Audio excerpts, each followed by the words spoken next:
You're listening to Big World Network.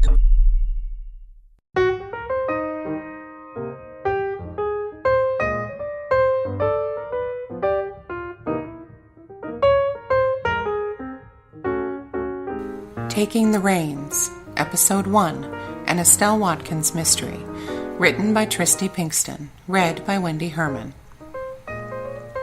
Mabel Hardy, president of the All-Denomination Ladies' Aid Association, settled her officious bulk into the cushions of Estelle Watkins' inadequate couch and crossed her ankles.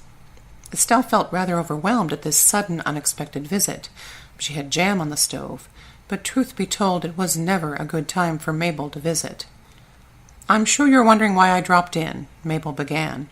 "I would have called first, but the thought didn't cross my mind until I was halfway here." Estelle nodded, hoping that lack of verbal response would urge Mabel to get to the point faster. She had pulled her pot off the stove as soon as the doorbell rang, but she really didn't know how long the jam could sit there before it was ruined. Or would it be ruined? Maybe it would be fine. But she wouldn't know until Mabel left, now would she? "Really, I've been so rattled I hardly know where to begin." Mabel uncrossed her ankles, then recrossed them the other way. She was just verging on fidgety, which was unlike her. She kept herself so busy she didn't usually have time for things like fidgeting. "What can I do for you, Mabel?" Estelle asked after another moment of silence, realizing that if she didn't start plumbing for answers, she might never get any. "It's two things, actually, and I think you'll be rather pleased about them. Well, one of them, at least." "And what might those be?" Estelle prodded. "I don't suppose you've heard the rumors." Estelle had heard a few rumors, but she didn't think the identity of Sally Young's baby's father had anything to do with what was troubling Mabel. "No, I don't think I have." "I almost wish you had. It would make this so much easier." Estelle desperately wished for anything to come along that would make this easier. In fact, this was one of the most uneasy conversations she'd ever had in her life. "Why don't you close your eyes and say it all really fast, and then it will be over." Mabel nodded and took a deep breath. Then she squeezed her eyes tight and blurted, "I'm under investigation for embezzlement, and I want you to take my case. And you've also been nominated to take my place as president." Then she opened one eye and peeked at Estelle for a reaction. Estelle didn't have a reaction to give. In utter shock, she stared blankly at Mabel. Maybe saying it fast was a bad idea after all. Let's back up and take this one step at a time. You said you've been accused of embezzlement?" Mabel nodded, and Estelle noticed for the first time that the rims of her eyes were red and puffy. "You know how we've been saving up money for the Catholic Church's orphanage?" Estelle nodded. She herself had bound up the edges of many a quilt for that fundraiser. "We finally managed to bring our total to 10,000. That's after 6 months of hard work. Well, that was all safely tucked away in our bank account. Until last week. Someone stole the money." "All 10,000? Out of the bank?" Estelle was flabbergasted. How on earth did someone manage such a thing as that? "I didn't catch all the details, but supposedly someone arranged for a wire transfer to some other bank account, and the money is simply gone. My signature was used, so obviously they're saying it was me." Estelle didn't believe it for a second. She held no love for Mabel.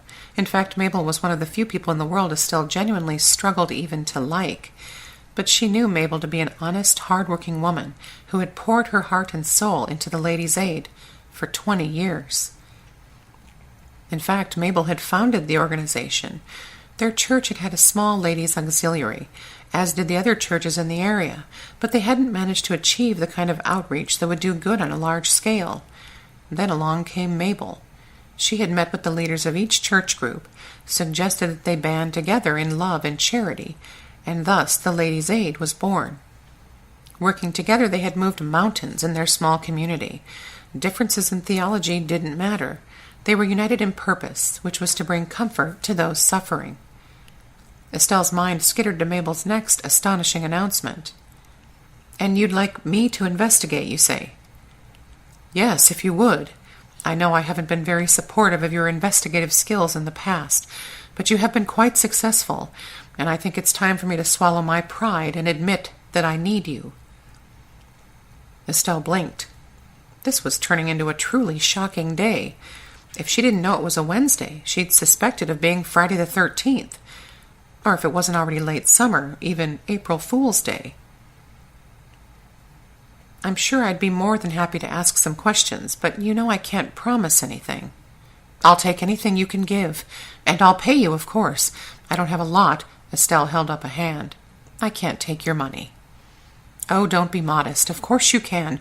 I don't expect you to do all this just out of the kindness of your heart.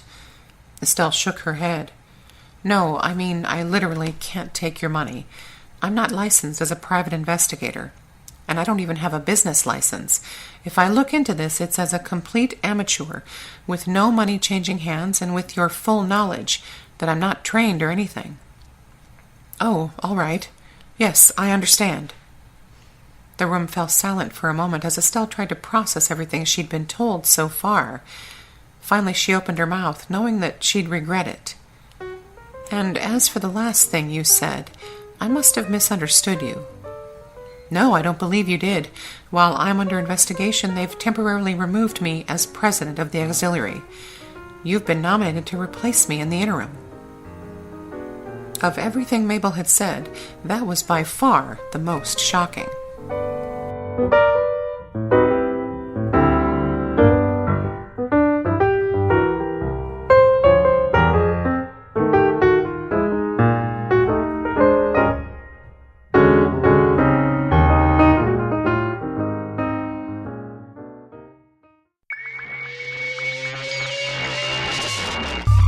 You're listening to Big World Network.